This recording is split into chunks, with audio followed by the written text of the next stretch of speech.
So let's continue with the rotational dynamics part 16. HC Verma की problem solve कर रहे हैं. We are heading towards the end of this chapter. और यहाँ पर हम लोग देख रहे हैं the questions from HC Verma. तो उसमें से मैं जाऊंगा क्वेश्चन नंबर 64 पर. क्वेश्चन नंबर 64 आई थिंक कल हमने जो सॉल्व किया था वही था. क्वेश्चन नंबर 64 ही मैंने शुरू किया था एक्चुअली. और फिर उसका कुछ पार्ट ऑफ द एक्सप्लेनेशन मैंने आपको दिया था. 64 शायद मैंने सॉल्व नहीं किया, 63 ही किया. 64 आराम में शायद मैंने 64 नहीं किया सॉल्व. चेक करते हैं.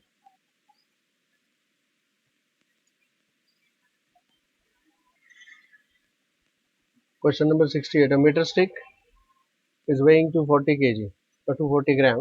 it pivoted at its upper end. और इस मीटर स्टिक को जैसे कि हम यहाँ पर देख पा रहे हैं. so, तो अगर ये मीटर स्टिक है, इसका जो भी कुछ वजन है, तो कुछ मास है, दैट इज इक्वल टू 240 ग्राम, वो यहाँ से ऐड करेगा. ठीक है. अब इसको ऐसे यहाँ तक लेके गए. No, this is the metre stick. ये मीटर स्टिक है, sorry. This is the metre stick. तो उसका मास यहाँ पर है 240 ग्राम. ठीक है. ये मीटर स्टिक है.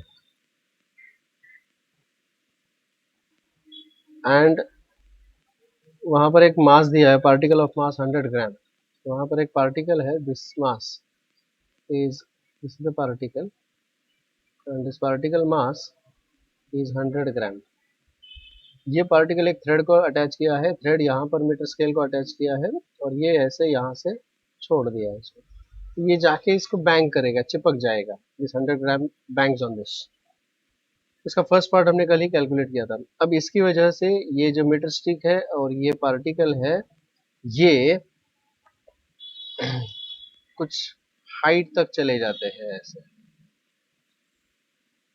समझो कि यहाँ पर वो चले गए ऐसे. So it goes like this. यहाँ पर वो पार्टिकल इसको चिपका हुआ है. We have to find out what is the angle that it is covering. ये एंगल मुझे फाइंड आउट करना है. I hope the things are clear to you all. ठीक है. तो जैसे ही उसको वो चिपक जाता है, चिपकने के बाद ये कुछ इस प्रकार होगा. देखिए, और वो पार्टिकल यहाँ पर चिपक चुका है. तो particle is sticking over here. तो पार्टिकल इसको चिपक गया है ऐसे. यहाँ पर पार्टिकल चिपक चुका है. So I want to find out what is the angle through which this is going. कितना एंगल वो चला जाता है ऊपर यहाँ पर after. So we will analyse it into three parts. कौन कौन से तीन पार्ट से देखिए. पहला पार्ट कि यहाँ से पार्टिकल का मोशन यहाँ तक होता है जो. So that is the first part of इसका. ये फर्स्ट पार्ट है. the particle is losing its kinetic energy, sorry potential energy, और वो काइनेटिक एनर्जी में कन्वर्ट होता है. सो this is the first part of the analysis. दूसरा है इसका कोलिजन, और तीसरा है पोस्ट कोलिजन. ये आगे चला जाता है. It is the combination of the metre stick and the particle, वो आगे चला जाता है. So we will divide our analysis in these three parts. I hope this is clear to all. ठीक है. तो let us consider yeah, let us consider its analysis one by one. पहला part जो है कि यहाँ पे the particle, I'll say potential energy lost by mass particle is converted into kinetic energy. Okay, so this is mgh is equal to half mv square. यहाँ पर जब आता है तब उसका वेलोसिटी समझो कि v है. Now that is nothing but half m. So this is actually performing rotational motion, and therefore v is equal to r omega बोलो या l omega बोलो. L is the length of this. So it is v is equal to l omega. So this will become half ml square omega square. उसको अलग तरीके से अगर हम देखें, if I look at it from the different perspective, अगर मैं उसको अलग तरीके से देखें तो this is nothing but the moment of inertia of this particle, इस पार्टिकल का moment of inertia about this, because this mass is m and the length is l, so it is rotating about that, so this can be treated as half I omega square also. तो उसको आप लोग इसको kinetic energy of rotation बोलिएगा या kinetic energy of translation, तो half M square ultimately is equal to half I omega square, ऐसा बन जाएगा। वेल एनीवेज मैं यहाँ से मास को कट कर दूंगा, और मैंने जैसे कल आपको बताया था कि ये जो वेलोसिटी है उसका मुझे मिल गया velocity omega, for that sake this. अच्छा बाय द वे ये कितना हाइट लॉस हो चुका है यहाँ से, जब ये पार्टिकल इधर से नीचे आता है तो it has lost height h is equal to actually l, so this will become g into l is equal to this okay, और ये l gets cancel, यहाँ पे l चला जाएगा, so ultimately what we get there is we get it as g, rather 2g is equal to 2g upon l is equal to omega square, or omega is equal to square root of this thing, and therefore this will give me what is the angular velocity with which this is going to go. This will become 2 into 10 upon 1, because this is 1 meter scale है, so this is root 20 radian per second. So this is first part of my analysis that I have covered here. अभी तक हमारा final answer नहीं आया, लेकिन मैंने मेरा analysis का ये मैंने कल भी आपको एक्सप्लेन किया था बेसिकली, इसके आगे का एक्सप्लेनेशन अभी मैं आपको देने वाला हूँ। The second part is what happens during the collision. यहाँ पर अगर कोलिजन होता है, what is happening there during the collision. Now let's talk about the collision part of it. Second part is collision. What happens during the collision? So during the collision,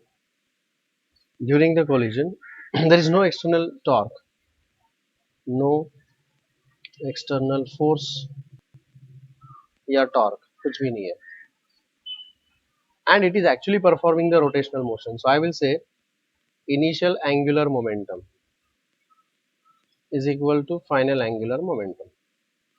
तो initial angular momentum किसका है? सिर्फ mass का है। क्यों? क्योंकि जो metre scale है इट इज एट रेस्ट। ये जो मीटर स्केल है इसका angular momentum, initial angular momentum zero होगा। Let me just put it in the proper way.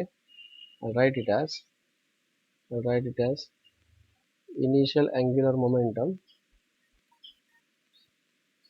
is equal to final angular momentum,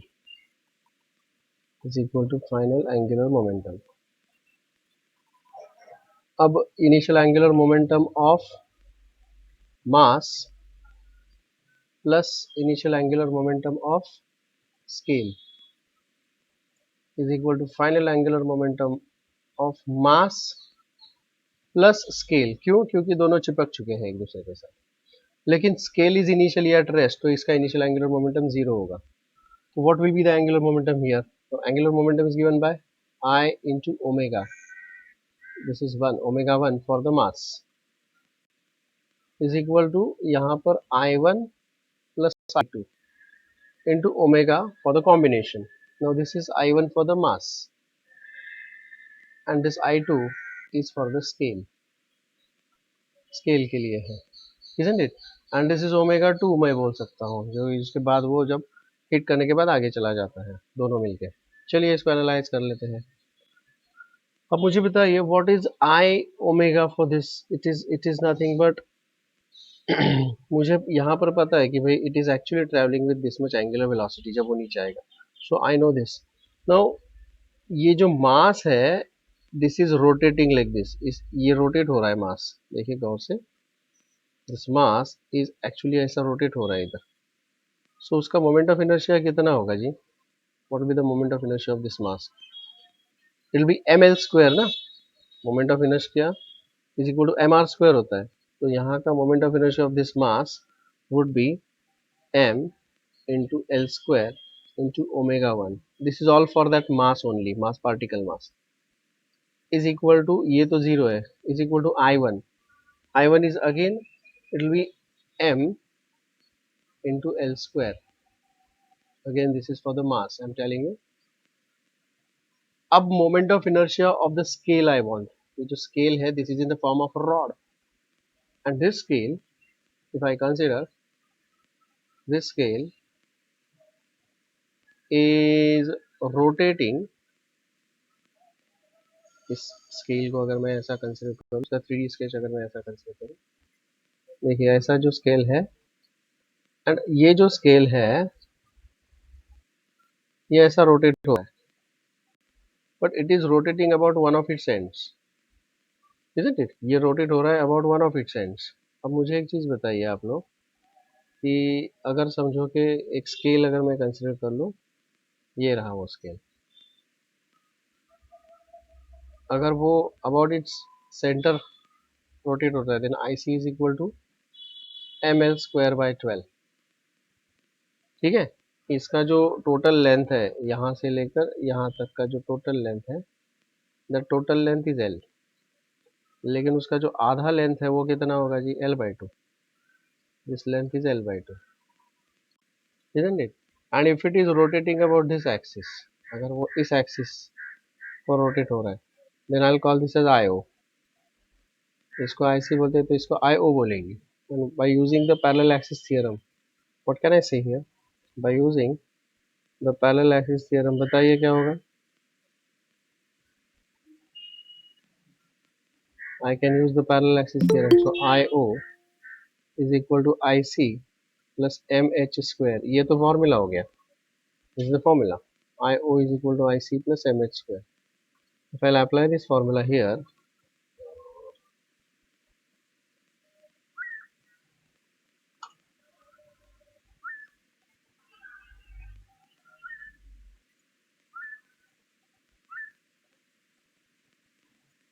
अगर ये फॉर्मूला मैं यहाँ पर अप्लाई कर दूँ तो क्या बन जाएगा? ये I O, this is the moment of inertia of this scale, I C is M L square upon 12 plus M into this is H, ये एच है जिसको हमने एल बाई टू बोल दिया है, क्योंकि this is the axis distance between the two axis, उसका square हो जाएगा L square upon 4। Now let me multiply and divide here by 3, तो ये क्या बन जाएगा रे?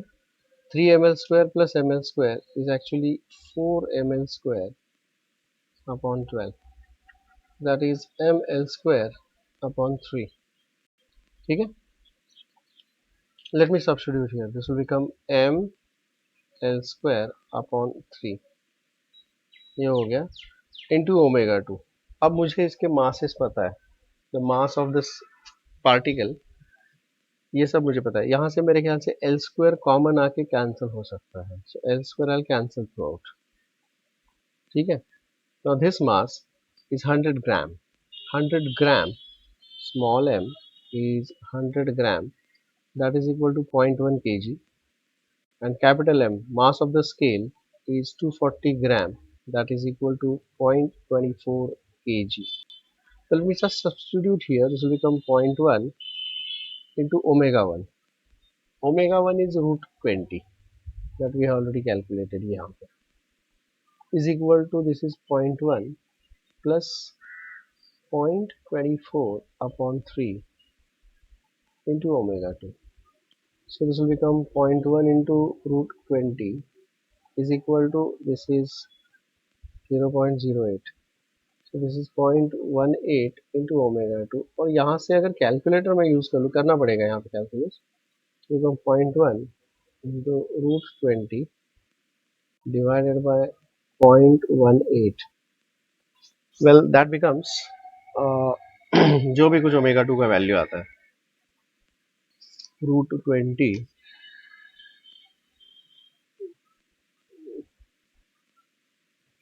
0.18, एक सेकेंड, 0.1, एक दो 10, कितना आता है ओमेगा 2 का वैल्यू? यस, रूट 20,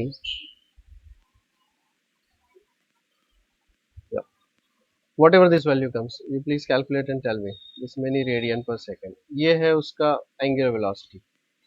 अब देखिए दोबारा यहीं पे जाते हैं कि यहाँ पर मैंने जिस एंगुलर वेलोसिटी से वो आगे निकलेगा, वो एंगुलर वेलोसिटी मैंने यहाँ पर फाइंड आउट कर लिया, इसका कॉम्बिनेशन जिस एंगुलर वेलोसिटी से निकलेगा, अब उस काइनेटिक एनर्जी की बदौलत वो यहाँ तक पहुंचेगा, यहाँ पर जाके वो रुक जाएगा मोमेंटरीली, isn't it?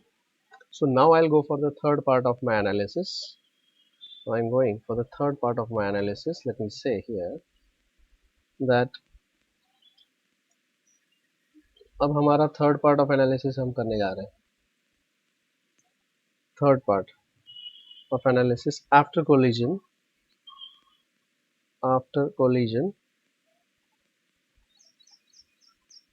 क्या होता है after collision?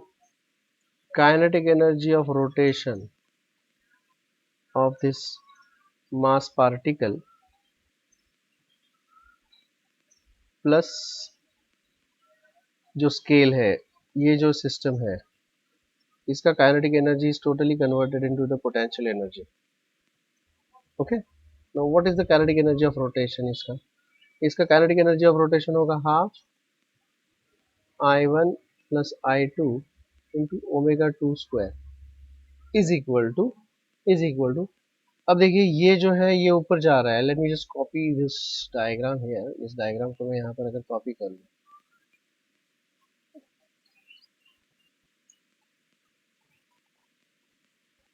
Just copy it over here.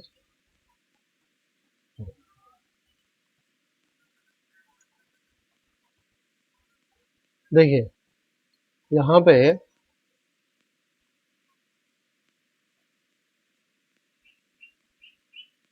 Like this ना. अब देखिए यहाँ पर इसको मास चिपका हुआ है, तो इसका पोटेंशियल एनर्जी मतलब ये ऊपर चला जाएगा. अब इसका जो what ever this particle is, ये जो कुछ पार्टिकल है वो यहाँ पर है, लेकिन this will be the centre of mass for the scale. तो ये मास जो होगा वो यहाँ तक चला जाएगा. It is going up to this, ऐसा चला जाएगा यहाँ पे, isn't it? Now this angle theta we are supposed to find out. Now if I ask you कि बाबा यहाँ पे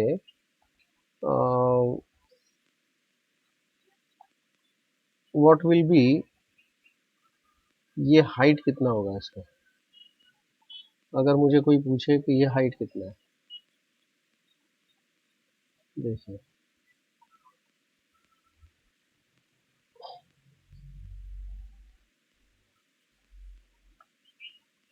I'll just drop a vertical line from here. अब गौर से देखिए, दिस ये L/2 है. अगर ये L/2 है तो L/2 का ये होगा cos theta adjacent side. So this is, ये जो हाइट है this is L/2 cos theta. समझे? This height is L/2 cos theta. Okay, जो कि मैंने यहाँ पे दिखाया है.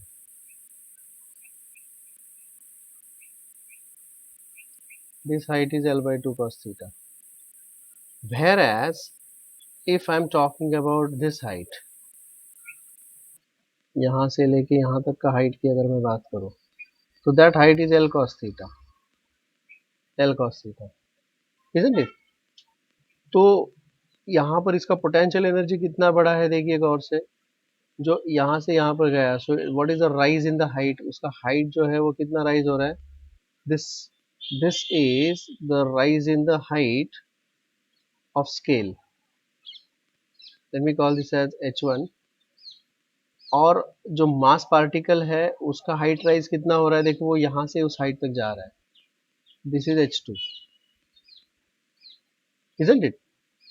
So this will be mg. this is for the particle का हाइट कितना राइज हो चुका है?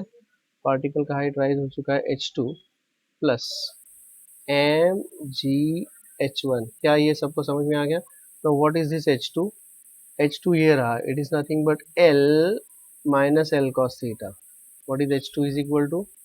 h2 is equal to l minus l cos theta, because l is this total height.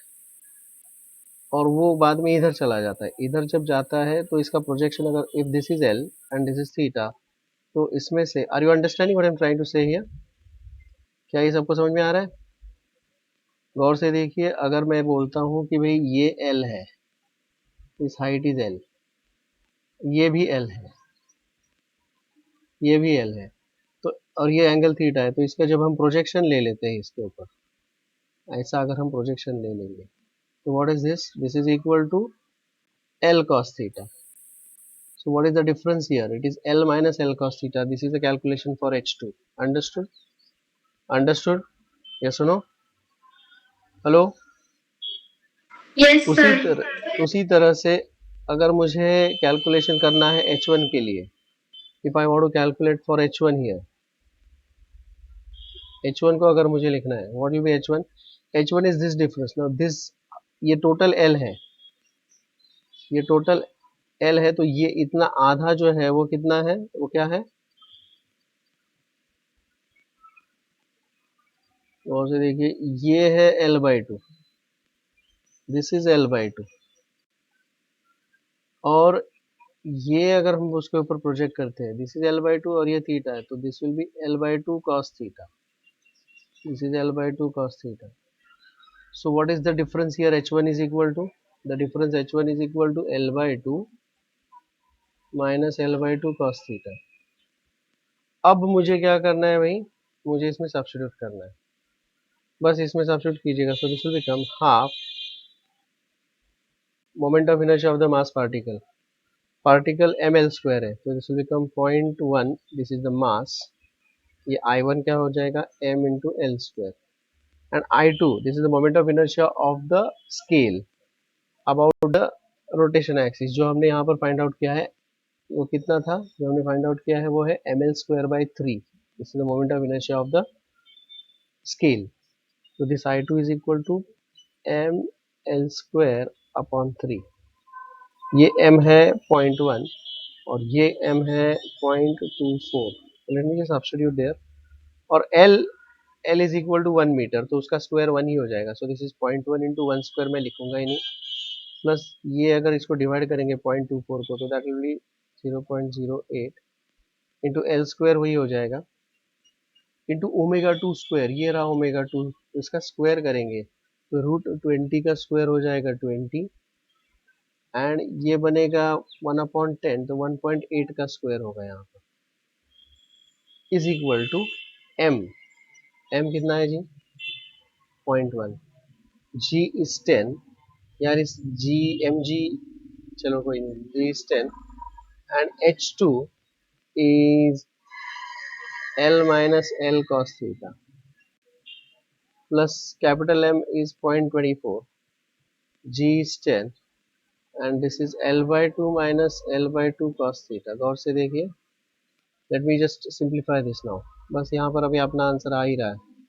So this is like 10/1. So ये L minus L cos theta as it is रहेगा, ठीक है. अब यहाँ पे देखिए क्या होता है, ये बाई 2 कॉमन आएगा, 2 कॉमन आके यहाँ पर 0.12 हो जाएगा, इसको 10 से मल्टीप्लाई करके 1.2 हो जाएगा. So this is 1.2 into L minus L cos theta. ठीक है, इसमें से ये L minus L cos theta common आएगा और ये आएगा 1 plus 1.2 is actually 2.2, is actually 2.2. और ये क्या बनेगा देखिए, this is 2 tens. अब ये आएगा 0.18 into 10 अपॉन 1.8 का स्क्वायर, और सिंप्लीफाई कीजिएगा तो दिस बिकम 1.8. 1.8 अपॉन 1.8 का square is 1 upon 1.8 is equal to 2.2 into L minus L cos theta. तो दिस विल बिकम, यार इसको अभी सॉल्व करना पड़ेगा. L is equal to 1 metre, L is equal to 1 metre, तो ये बन जाएगा ये बनेगा 1 upon 1.8 into 2.2 is equal to 1 minus cos theta. cos theta is equal to 1 minus 1 upon 1.8 into 2.2. Please calculate this, और यहाँ से अपने को cos थीटा मिल जाएगा. मैं कैलकुलेटर से इसको सॉल्व कर रहा हूँ. So when I solve, cos theta comes out to be 0.7474. Calculator से अगर मैं इसको सॉल्व करूँ, theta is equal to cos inverse of this, तो दैट इज 41.6 डिग्री, और पीछे आंसर यही दिया है. That's the correct answer. So surely this was a star problem that I would say. ये बहुत अच्छा प्रॉब्लम था जो हमने यहाँ पर सॉल्व किया. क्या आपको ये समझ में आ गया? Please answer. Did you all understand this question? Question number 68 from H C. Verma. क्या आपको ये समझ में आ गया? अगर आ गया होगा तो मैं आगे चलूँ. Hello. This is a star problem for sure, ये एक स्टार प्रॉब्लम। क्या आपको समझ में आ गया? Please answer. Did you understand? Double star बोलो, जो भी बोलना है, but this was a very nice question. और ऐसे तीन चार क्वेश्चन। हाँ बोलिए, please tell me. Yes please. Recording रह गया। Question number 69। तो ये रॉड है, इसको वर्टिकली ऐसे टंगा दिया है, उसको 60 डिग्रीज तक लेके गए, दिस पोजीशन 1। यहाँ से उसको रिलीज किया, जब वो 37 degree making with the vertical जहाँ से पास होगा, तो what will be the force acting on the mass which is over here at the tip of the rod, ये पूछा गया है। उसके लिए हम वर्क एनर्जी प्रिंसिपल अप्लाई करेंगे। वर्क एनर्जी प्रिंसिपल मतलब यहाँ से जब वो छूटेगा तो kinetic energy at position 1 is 0, it has got certain kinetic energy at position 2. So work energy principle बोलता है कि E2 minus KE1 is equal to work done while going from 1 to 2. तो 1 to 2 जब जाता है, कौन सा वाला फोर्स काम कर रहा है? what force is doing the work? It is only the gravitational force. Gravitational force. So what is the work done by the gravitational force here? Do you remember? The work done by the gravitational force is, and it is in the direction of gravitation, तो वो positive रहेगा, it will be simply mgh, it will be simply mgh h। now ये जो rod है, this has got some mass there ना, तो उसका centre of mass इधर होगा, जो कि इधर चला जाएगा, isn't it? अब अगर मैं देखता हूँ कि ये जो डिस्टेंस है, द डिस्टेंस विच वी सी, यहाँ से लेके यहाँ तक का ये जो डिस्टेंस है, दैट डिस्टेंस इज l/2। तो l/2 ऐसे यहाँ पर चला जाता है, isn't it? इसको अब मैं यहाँ से प्रोजेक्ट करना चाहूँगा, I like to project these distances. तो ये डिस्टेंसेस अगर मैं प्रोजेक्ट कर लूँ किसी तरीके से for example I project this distances, देखिए यहाँ पे प्रोजेक्ट,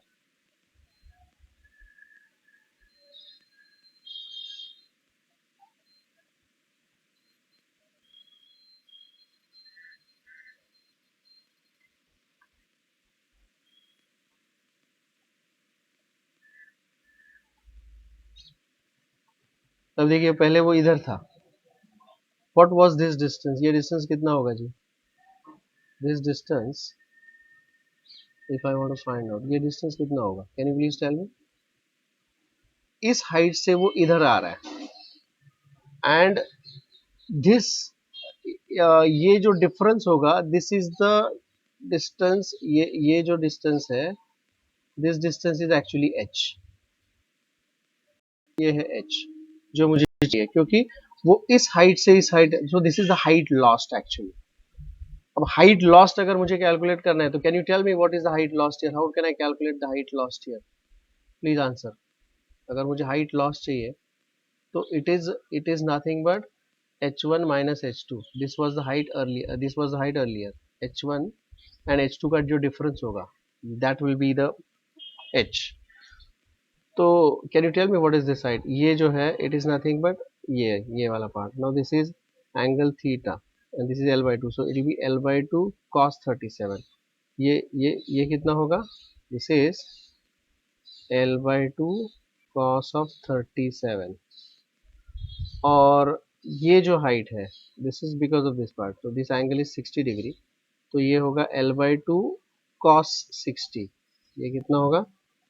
l/2 cos 60, और दोनों का जो डिफरेंस होगा वो h है। So clearly ultimately what is this? h is equal to l/2 cos of 37 minus l/2 cos 60।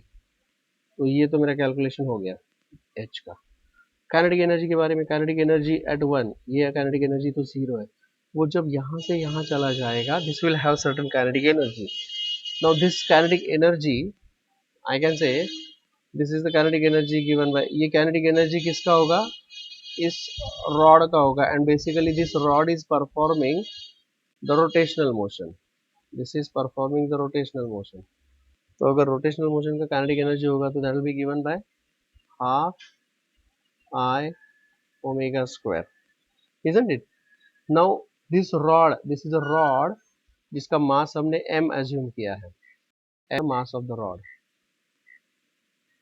Mass of rod, isn't it? और इसका मोमेंट ऑफ इनर्शिया मुझे अबाउट सी नहीं चाहिए, सेंटर नहीं चाहिए, अबाउट दिस चाहिए, जो कि आई ओ होगा। एंड दिस आई ओ जैसे कि हमने प्रीवियस क्वेश्चन में देखा था कि this I O is equal to I C plus M H square, और आई सी होता है M L square by 12 plus M into h is L by 2, so this will become L square upon 4. तो इधर से 3 से multiply करो, 3 plus 1 4, 4 3 जा 12, so this will be ml square by 3. ये हमने प्रीवियस क्वेश्चन में जैसे कैलकुलेट किया था वैसे ही यहाँ पर आएगा. So what is the moment of inertia of the rod? The moment of inertia of the rod is ml square upon 3. Omega, omega मुझे फाइंड आउट करना पड़ेगा, ओमेगा मुझे पता नहीं है, सो बेसिकली यहाँ से मुझे मिलेगा ओमेगा. चलिए बाकी सारी चीज़ अब सब्स्टिट्यूट कर लेते हैं इसके अंदर, क्या मिल जाएगा देखिए. This will become half into mass of the rod is m, this is l square upon 3 into omega square is equal to, ये तो जीरो है, is equal to m g and h is this, इसमें से l by two common आएगा, l by two is common, तो bracket में आएगा cos of 37 मतलब माइनस cos 60. अब गौर से देखिए यहाँ से m और l कैंसिल हो जाएगा.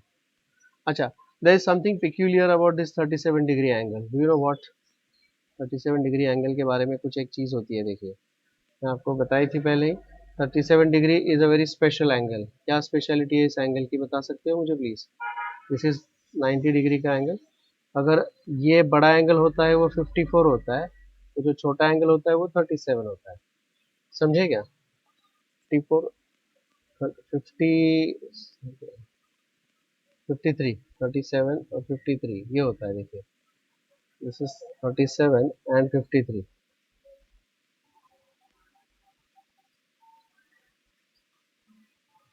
Yeah, this is 53 degree.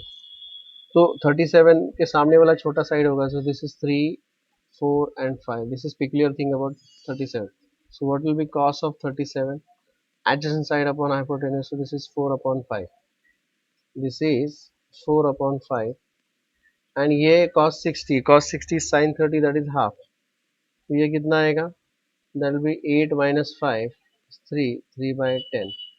So let me just substitute here, this will become half, that means ये होगा L upon 3 to the L omega square upon 6 is equal to G by 2 into 3 by 10. 3 by 10. अब देखिए इसमें से क्या cancel होगा, 2 3 जा and 2 5 जा, तो कुल मिलाकर what is omega square? Omega square is equal to G, 3 3 जा 9, 5 2 जा 10, G upon L, G upon L into 9 upon 10. This is omega square. लेकिन ये हमारा फाइनल आंसर नहीं है. उन्होंने पूछा है कि what is the force acting, तो वो जब यहाँ से पास हो रहा होगा, इधर से वो पास हो रहा है, तो उसका जो ओमेगा का वैल्यू है वो हमने फाइंड आउट कर लिया. It's the angular velocity, isn't it? That is the angular velocity. अब देखिए जब वो यहाँ से पास हो रहा है, if I draw the free body diagram, इसका अगर फ्री बॉडी डायग्राम हम ड्रॉ करते हैं, what are the forces acting on this? The forces acting here, ये रहा mg, दिस इज mg. इस mg के कुछ कंपोनेंट्स होंगे, दो कंपोनेंट्स होंगे. एक कंपोनेंट विच इज एक्टिंग ऐसा, और दूसरा कंपोनेंट विच इज एक्टिंग ऐसा. ओके, ये दो कंपोनेंट्स होंगे and this is that angle theta. I say angle is theta. तो ये कंपोनेंट क्या होगा? This component is equal to mg cos theta. और ये थीटा के सामने वाला ये कंपोनेंट होगा, इसको हम कहेंगे mg साइन थीटा। और यही कंपोनेंट है जो इसको टॉर्क अप्लाई कर रहा है, इसी कंपोनेंट की बदौलत इसको टॉर्क मिल रहा है। This is the unbalanced force, इस फोर्स की वजह से वो ऐसे घूम रहा है। सो this is the force into perpendicular distance, this perpendicular distance is l/2, it's rotating, it's rotating about this, so this is the force and this is perpendicular distance which is l/2। तो यहाँ पर मैं formula लिखूंगा tau is equal to I alpha। What is the torque there? Torque which I have seen just now, यहाँ पर हमने जो torque लिखा है अभी अभी देखा है, कितना है वो torque? The torque is equal to mg sin theta into the perpendicular distance which is l/2 is equal to इसका मोमेंट ऑफ इनर्शिया क्या होगा वो तो हमने फाइंड आउट किया, ml²/3, ml²/3, मैंने उसको कैपिटल में स्मॉल m ही बोलना चाहिए, इंटू अल्फा, इंटू अल्फा। चलिए अभी इसको हम सिंप्लीफाई कर लेते हैं तो क्या मिल जाएगा देखते हैं। सो this will be m gets cancelled, l gets cancelled, एक l गया, तो मुझे क्या मिल गया वहां पे, g sin theta, g no sin theta मतलब sine of 37 degree, sine of 37 theta, sin 37 is opposite side upon hypotenuse 3/5, so I'll write here sin theta की जगह पर 3/5 into half is equal to l/3 into alpha। So what am I going to get there, g into 3 upon whatever, ये मुझे मिल गया है, isn't it? So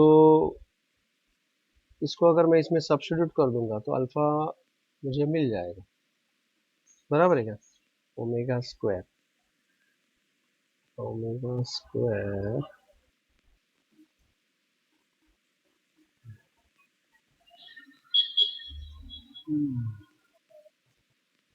so what is alpha is equal to, क्या मिलेगा मुझे, alpha is equal to g upon l 9/10, 9/10। सो ये omega square is equal to alpha मिल गया मुझे, तो I got omega square is equal to alpha, isn't it, this is alpha and this is omega square. चलिए कोई बात नहीं, अब यहाँ पे मुझे जो फॉर्मूला मिलेगा देखिए गौर से, यहाँ पर जो फोर्स एक्ट करेगा इसके ऊपर, there are two forces which are going to act here. कौन कौन से दो फोर्सेस है, F इज इक्वल टू, एक होगा F centripetal force, rather F centrifugal, centripetal नहीं centrifugal force, isn't it, and एक होगा F टेंजेंशियल फोर्स, टेंजेंशियल जो कि इधर एक्ट करेगा, एंड सेंट्रीफ्यूगल, सेंट्रीफ्यूगल मतलब ऐसे एक्ट करेगा, isn't it. Now so F centrifugal force अगर मुझे चाहिए, centrifugal force is given bye m l omega square, लेकिन यहाँ पर दिस मास इज dm, उन्होंने पूछा है कि यहाँ पर एट द टिप एक मास है, वो जो मास है वो dm है, उस मास के ऊपर कितना फोर्स एक्ट करेगा ये हमें पूछा गया। Okay, we are suppose to find out what is the force acting on the tip of this mass. याद रखिए हमारा क्वेश्चन क्या है, the force acting at the tip of this mass is centrifugal force एक होगा और एक tangential force होगा। So centrifugal force is given by this, so it will be nothing but dm into L into omega square। omega square मैंने अब यहाँ पर find out कर लिया है, ये रहा omega square, gl into 9/10, so this is gl into 9/10, 9/10, isn't it? उसी तरह से मुझे वहां पे टेंजेंशियल फोर्स भी मिलेगा। What will be the tangential force, the tangential force is given by F is equal to M A, तो tangential force के लिए टेंजेंशियल एक्सेलरेशन होगा, and tangential acceleration A T is equal to L into alpha, ये हमने उस table में देखा है। Alpha also I have calculated, so this is basically M L alpha, M की जगह पर एक्चुअली डी एम आएगा, we are talking about D M, so this will become D M into L, कितना है यहाँ पे, L is L, alpha is also L into 9/10। तो दोनों फोर्सेस सेम है, देखिए this is F and this is also F, let me call this as F. तो F is equal to, मुझे ये जो एक फोर्स होगा, this forces are going to be like, एक ऐसा रहेगा जो कि एफ सेंट्रीफ्यूगल फोर्स है और दूसरा होगा एफ टेंजेंशियल फोर्स है। तो दोनों का रिजल्टेंट मुझे चाहिए। सो दोनों का resultant is given by this square plus this square. अगर मैं इसमें सब्स्टिट्यूट करूंगा तो the total force F is equal to इसका स्क्वायर प्लस इसका स्क्वायर, इसको अगर मैं स्मॉल f बोल दूँ, स्मॉल f का square small f square 2 times √2 times f हो जाएगा और इसको मुझे मल्टीप्लाई करना पड़ेगा √2 से। सो this will become 0.9 into √2 into dm into l। well this is the answer here, 10 l 0.9 l square into g, l square into g ऐसा रहेगा। 0.9 dm, एक सेकेंड, या 0.9 √2 dm l square g, क्योंकि ये जो भी कुछ है dm l square g 0.9 dm l square g 0.9, so √2 times 0.9 dm l square g, या this is the final answer और यही आंसर वहां पे दिया हुआ है। This is the total force which is acting on this body. उस मास particle के ऊपर ये टोटल फोर्स एक्ट करेगा, ये है हमारा final answer. I hope this is clear and once again as I told you that this is also double star problem. और एक चीज मैं आपको बता दूं, श्योरली आई एम श्योर कि ये चीजें हैं, ये थोड़ी सी आपको मतलब डिफिकल्टी लेवल हायर है, no doubt about that, as compare to NCERT और फिंगर टिप्स। तो इसलिए मैं ये क्वेश्चंस लास्ट में ले रहा हूँ। I am taking these questions in the end. Now I will go for the next question, question number 76 from HC Verma. Question number 76, उसके पहले मैं पूछना चाहूंगा कि a hollow sphere is released from the top of an inclined plane of angle theta।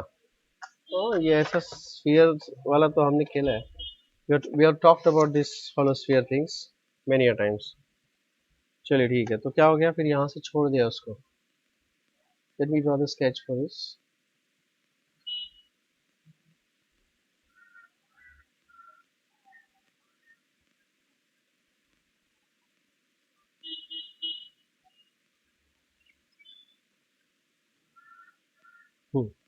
उसको यहाँ से छोड़ दिया।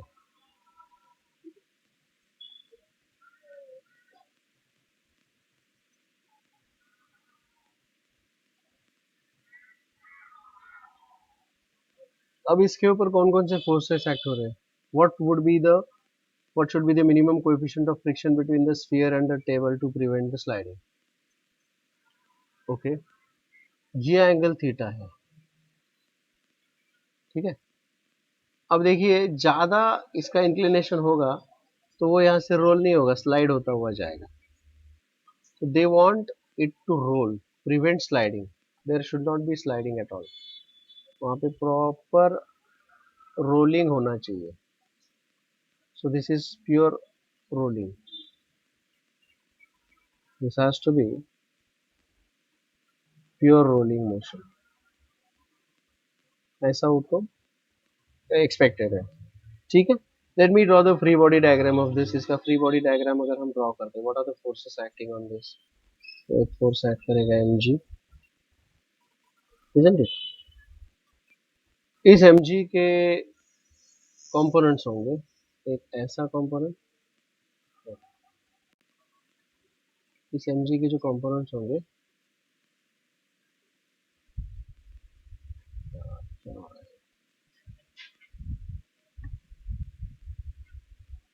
इस mg के जो कंपोनेंट्स होंगे उसमें से एक कंपोनेंट होगा ये, वो कौन सा होगा बताइए। और दूसरा होगा ये component, perpendicular to the plane and parallel to the plane. बताइए, अगर ये हॉरिजॉन्टल के साथ थीटा है तो ये वर्टिकल के साथ थीटा होगा, तो थीटा का एडजेसेंट कंपोनेंट होगा mg cos थीटा, ये आप लोगों से बताना एक्सपेक्टेड था। और थीटा के सामने वाला कंपोनेंट होगा mg sin थीटा, ये भी आप लोगों ने बताना एक्सपेक्टेड था लेकिन आपने नहीं बताया। Thank you, great. ठीक है, अब देखिए अगर इसको प्योर रोलिंग चाहिए तो it has to have sufficient friction and this frictional force is provided at the interface here, यहाँ पर होगा वो frictional force and that frictional force is given by F. F is equal to mu times the normal reaction, ये होगा normal reaction, यहाँ पर होता है normal reaction, the normal reaction is mg cos theta, so this will become mu times mg cos theta, this is the frictional force। ठीक है, अब दोनों फोर्सेस में कौन जीतेगा, mg sin थीटा जीतेगा, जिसके बदौलत ये नीचे जा रहा है। So it's motion is in this direction, acceleration is in this direction, this is the direction of motion, translational motion. तो इस वजह से मैं लिखूंगा कि दोनों में कौन जीत रहा है, दोनों में mg sin theta minus mu times, इसको मैं माइनस सिर्फ f ही लिखूंगा, I'll not write mu or something, I'll write minus force of friction F is equal to, this is F is equal to m into a acceleration। I hope this is clear। लेकिन for rolling motion क्या जरूरी है, for rolling that is no sliding, no sliding there, rolling के लिए this is providing, इसकी वजह से ही, इस फ्रिक्शनल फोर्स की वजह से ही, इस फ्रिक्शनल फोर्स की वजह से ही इसको ऐसा घूमने का मौका मिलता है। अगर ये फ्रिक्शनल फोर्स ना हो तो ये घूमेगा नहीं, स्लाइड होता हुआ, घसीटता हुआ नीचे आएगा। अगर लेकिन घसीटना नहीं है तो this has to be there and this frictional force is providing the necessary rotational motion, या रोलिंग यहाँ पर हो जाएगा। So this is providing necessary torque and this torque is equal to, for rolling torque is equal to I alpha. Torque, this is providing torque and it is rotating about this. So this is force into perpendicular distance. So this is F into R. F into R is equal to I. Now what is the moment of inertia of a hollow sphere? A hollow sphere का moment of inertia होता है 2/3 m r square. So I'll write here 2/3 m r square into alpha. Alpha, alpha क्या होता है पता है आपको, for rolling motion a is equal to r alpha, जैसे v is equal to r omega होता है, आपने वो टेबल देखा है। So what is alpha is equal to a upon r, let me just substitute here alpha की जगह पर a अपॉन आर। देखिए एक आर इधर गया, एक आर इधर गया, तो क्या बचा जी, what is this force of friction, force of friction is given by 2/3 ma, force of friction is 2/3 ma। I'll call this as equation 1, this is equation 2, substituting from 1, so 2 into 1 we get mg sin theta minus f उधर जाके plus f बन जाएगा, so this is ma, बराबर है क्या, या तो फिर एक्सेलरेशन इज इक्वल टू, मुझे 2f चाहिए ना, या मैं यहाँ से लिखूंगा acceleration is equal to f चाहिए मुझे, f चाहिए मुझे, f चाहिए, तो I'll substitute for acceleration। Excuse me, sir. Yes please। So could you explain the second step again, that Fr is equals to 2/3 mr square? हाँ या sure, I will explain this one second. देखिए torque, इसको torque मिलेगा, तो torque मिलेगा मतलब ये इस फोर्स की वजह से ही इसको ऐसे घुमाएगा। So this is the force into perpendicular distance, so this is F into the perpendicular distance, R is the perpendicular distance there, समझ में आ रहा है क्या, R दिस, ये रहेगा वो R, ठीक है, तो this is F into R, ये आ गया, is equal to moment of inertia of this hollow sphere is 2/3 mr square and a is equal to r alpha, acceleration is equal to a r into alpha, जैसे v is equal to r omega होता है, ये table हमने देखा है rotational motion और linear motion का, तो वहां से alpha is equal to a upon r आएगा, वो यहाँ पे लिख दिया, तो एक r square gets cancel and I got this. Is this okay? Is that clear? Okay, sir. ठीक Thank है. you. हाँ हाँ, फाइन फाइन. मुझे उन्होंने पूछा है what should be the minimum coefficient of friction. उन्होंने क्या पूछा है मुझे? मिनिमम कोएफिशिएंट ऑफ फ्रिक्शन, मतलब मुझे एफ ही चाहिए. अगर मैं एफ के लिए सब्स्टिट्यूट करूंगा तो एफ एलिमिनेट हो जाएगा. मुझे एफ के लिए, तो मैं क्या करूंगा, आई will substitute for a here. I will substitute for a here. इसके लिए एफ इज इक्वल टू क्या बन जाएगा यहाँ पे, 2/3 of m a. Okay, I will substitute for f here, तो ये क्या बन जाएगा, m a plus 2/3 of m ए. तो उसमें से एम ए कॉमन आएगा, 1 + 2/3, that is equal to M a into 5/3 is equal to m g sine theta. इसमें से m gets cancelled. So what is the acceleration with which this is going down? The acceleration with which it goes down is 3/5 g sine theta. 3/5, this is the acceleration. 3/5 g sine theta. अब मैं इस acceleration को, this is equation number 3, and this I will substitute here. So what is the force of friction is equal to 2/3 m into a. What is a? 3/5 g sine theta. तो इसमें से 3 gets cancelled. So what is the force of friction here? 2/5 mg sin theta. अब गौर से देखिए, force of friction is actually given by mu. तो ये मेरा पहला आंसर आ गया, ये मेरा फर्स्ट आंसर आ गया. This is the force of friction. अच्छा, अगर वो, उन्होंने फोर्स ऑफ फ्रिक्शन नहीं पूछा है, उन्होंने एक्चुअली पूछा है coefficient of friction. What are they asking here? They are asking the coefficient of friction. तो हमें एक्चुअली कोएफिशिएंट ऑफ फ्रिक्शन चाहिए यहाँ पे, not force of friction. It is a coefficient of friction that we have want. So coefficient of friction मतलब उन्होंने actually पूछा है वहाँ पे what is the value of mu. ये mu पूछा है उन्होंने. तो force of friction की जगह पर मैं लिखूंगा mu mg cos theta. Come back. यहाँ पर force of friction की जगह पर मैं लिखूंगा mu mg cos theta is equal to 2/5 mg sin theta. तो इसमें से mg gets cancelled, and then what is mu is equal to 2/5 tan theta. This is the answer. 2/5 tan theta. That is our first answer. वही answer दिया है वहाँ पे, में आप देखिए वही आंसर दिया हुआ है. So this is the answer for the first part of it. A. A is done. B. क्या दिया है?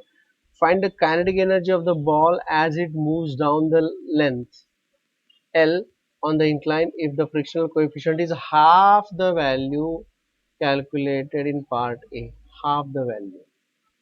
So अब हमें बी पार्ट यहाँ पे करना है, जिसमें the coefficient of friction, friction coefficient, नया फ्रिक्शन कोएफिशिएंट में क्या बोलूँगा, mu dash is half of mu. Half of mu मतलब क्या हो जाएगा, half of 2/5. So this is actually 1/5 tan theta. This is the new frictional coefficient. और इस अवस्था में मुझे ये पता करना है कि जब ये, late me just copy this, ये पूरा मैं कॉपी कर लूँ यहाँ पे.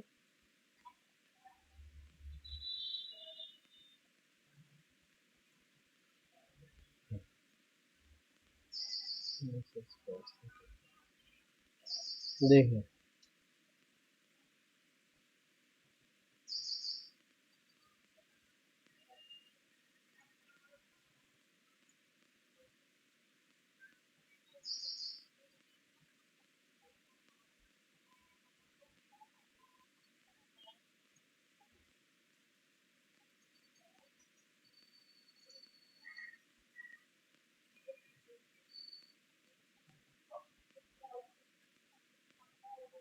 वो यहाँ से वो निकला है.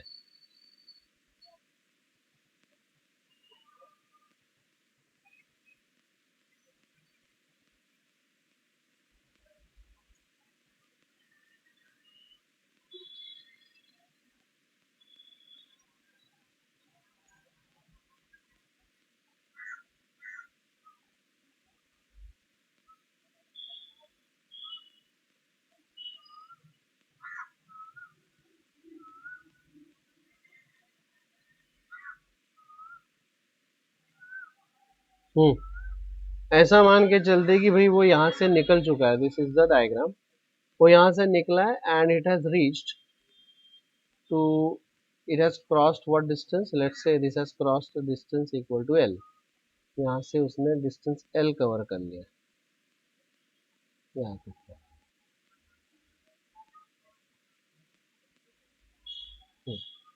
इट हैज कवर्ड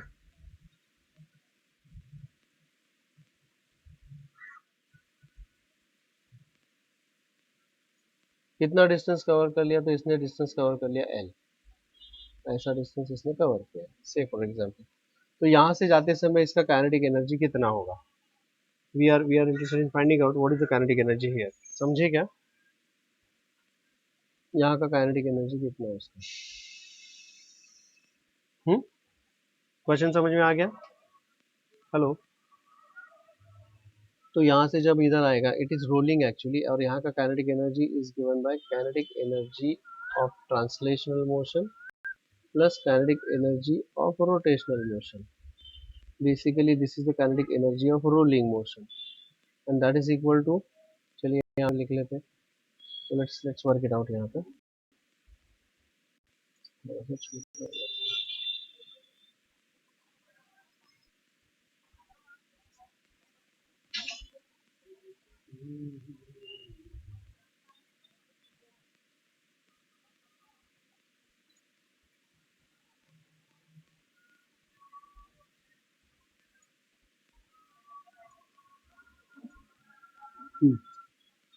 तो यहाँ का जो काइनेटिक एनर्जी होगा, इस kinetic energy is equal to half mv square plus half I omega square, as simple as that, बराबर है क्या।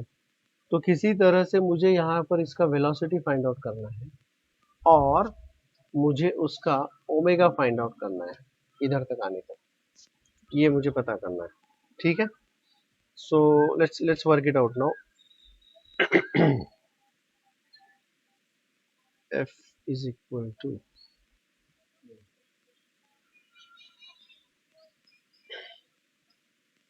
अब ये जो इक्वेशन 1 मैंने लिखा था, इस इक्वेशन में अगर मैं यहाँ का फ्रिक्शन कोएफिशिएंट लिख दूं, देखिए गौर से,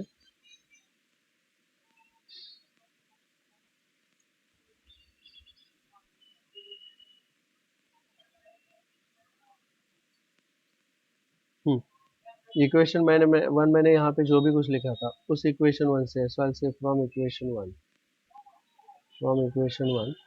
इसमें मैं मेरा फ्रिक्शनल कोएफिशिएंट सब्स्टिट्यूट कर दूंगा, तो what will be the new value of frictional coefficient, ये बन जाएगा n r square alpha from equation 1 नहीं, फ्रॉम इक्वेशन 2 लिखना पड़ेगा, ये रहा सेकंड इक्वेशन, ये है torque is equal to I alpha, तो torque is equal to force of friction into r, and I is same 2/3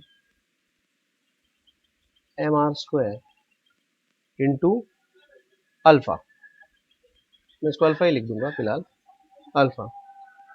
अब ये जो F है ये यहाँ से मिल रहा है मुझे, तो what is the force of friction here, if I write here the force of friction,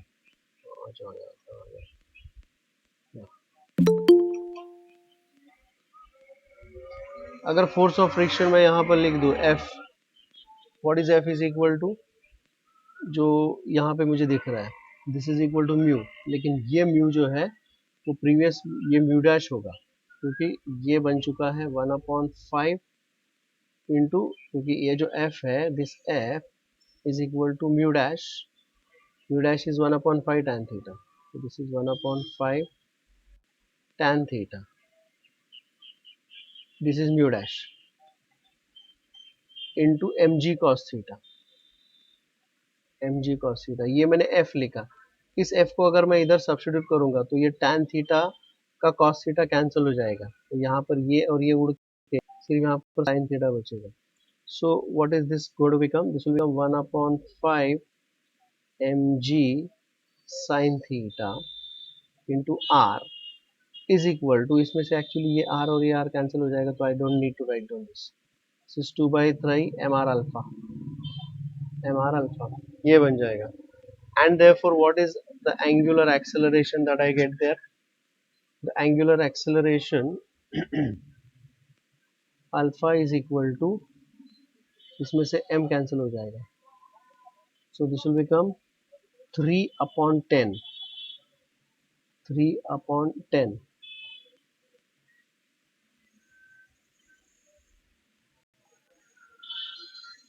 3/10 g sin theta upon r.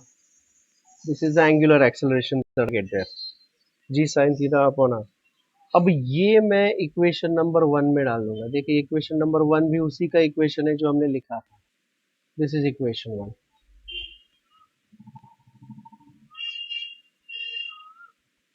If I substitute here, इस इक्वेशन 1 में अगर मैं इसको सब्स्टिट्यूट करूंगा क्या मिल जाएगा? a is equal to acceleration is equal to, I'll divide throughout by m here. Acceleration is equal to, I'll divide by m, I'll divide by m, and I'll divide by m. तो acceleration is equal to क्या मिलेगा? g sin theta minus f upon m, ये मिल जाएगा. ठीक है. अब इसमें अगर मैं f को सब्स्टिट्यूट करूंगा जो कि ये है, what is f is equal to? f is equal to 1/5 mg sin theta. इसमें से ये m भी उड़ जाएगा अगर इधर लिख दूंगा तो. सो this will become g sin theta minus 1/5 g sin theta. इसमें से g sin theta कॉमन आके बनेगा 4/5 g sin theta. This is the acceleration, you see, this is the acceleration. अब वो यहाँ से इधर जा रहा है, तो I will use the formula for linear motion, s is equal to u t plus half a t square. ये फॉर्मूला अगर मैं यूज करता हूँ तो यहाँ से उसको रिलीज किया गया है, यहाँ से उसको रिलीज किया गया है, तो नेचुरली इसका initial velocity is equal to 0, और उसने जो डिस्टेंस कवर किया है वो है l, ये उन्होंने दिया है यहाँ पर. सो s की जगह पर आएगा l is equal to half.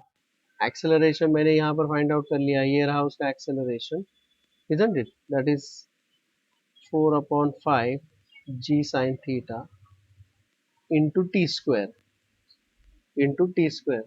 तो यहाँ से मैं क्रॉस मल्टीप्लाई करूंगा तो मुझे मिल जाएगा t square is equal to 5 to the 10 2 to the 4, so this will become 5l upon 2g sin theta, 2g sin theta. This is t square.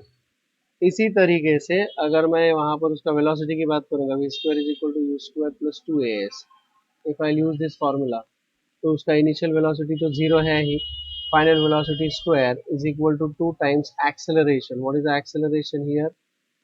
its acceleration is g sin theta upon 5 into उसने distance cover किया है l, तो ये कितना आएगा? v square is equal to 2/5 g l sine theta. ये उसका v square है और ये उसका t स्क्वायर है. अब देखिए मुझे उसका काइनेटिक एनर्जी फाइंड आउट करना है. Come back to this part now, let's see. I want to find out its kinetic energy. Kinetic energy is given by this, that is equal to half m. ये देखिए मैंने v square find out कर लिया यहाँ पर. ये v square मुझे इधर सब्स्टिट्यूट करना पड़ेगा. चेक हियर, आई जस्ट इसको थोड़ा छोटा बना लेता हूँ. हाँ, और छोटा सा. देखिए मुझे v स्क्वायर सब्स्टिट्यूट करना है इधर, तो I will just substitute here. v square is given bye 2/5 gl sin theta,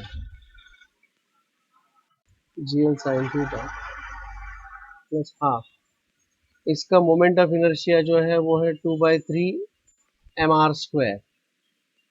omega square चाहिए मुझे. How am I going to find out omega square? Omega square के लिए मैं लिखूंगा, देखिए ये ओमेगा स्क्वायर फाइंड आउट करने के लिए I will say alpha is equal to omega upon t. So omega square is actually alpha square into t square. तो मैंने अल्फा यहाँ पर फाइंड आउट किया है और टी स्क्वायर इधर फाइंड आउट किया है. So omega square is given by इसका square 3 3s are 9 100 into g sin theta upon r इस सब का square into t square will be as it is 5l upon 2g sin theta. अब देखिए इसमें से ओमेगा स्क्वायर के लिए क्या बनेगा, this is going to be 520 या दैट्स करेक्ट. इसमें से पूरा g sin थीटा और ये g sin थीटा कैंसिल होगा, एक कैंसिल होगा और एक बचेगा इसके बाहर g sin थीटा. तो कुल मिलाकर ओमेगा स्क्वायर क्या होगा बताइए, इसमें कि 9/40 g sin theta upon r square, 9/40 g sin theta L upon r square. Let me just substitute here omega square. So omega square is equal to 9/40 g L sin theta upon r square. इसमें से ये r square gets cancel, ठीक है. कुल मिलाकर ये देखो ये 2 चला जाएगा इसके साथ, ये 2 चला जाएगा इसके साथ, तो मुझे मिल जाएगा यहाँ पर mgl sin theta upon 5, mgl sin theta upon 5 plus इधर बनेगा mgl sin theta, mgl sin theta और ये बनेगा 9 upon 3/40, 3/40. So let me take this mgl sin theta upon 5 पूरा कॉमन लिया मैंने, this is 1 plus 3/8, 11/8. So this comes out to be 11/8, 8 5 is 40. So the kinetic energy at that point is given by 11/8 5 is 40 mgl sin theta, and that's the final answer. 11/40 जाएगा क्या रहेगा, 4 है ना ये, 4 mgl. अरे यार इसका 2 mg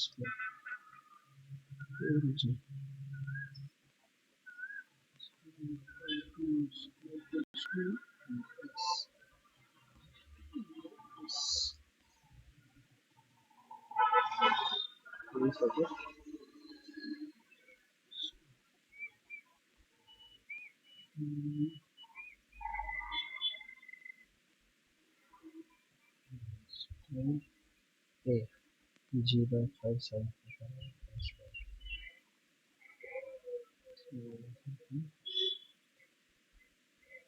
Acceleration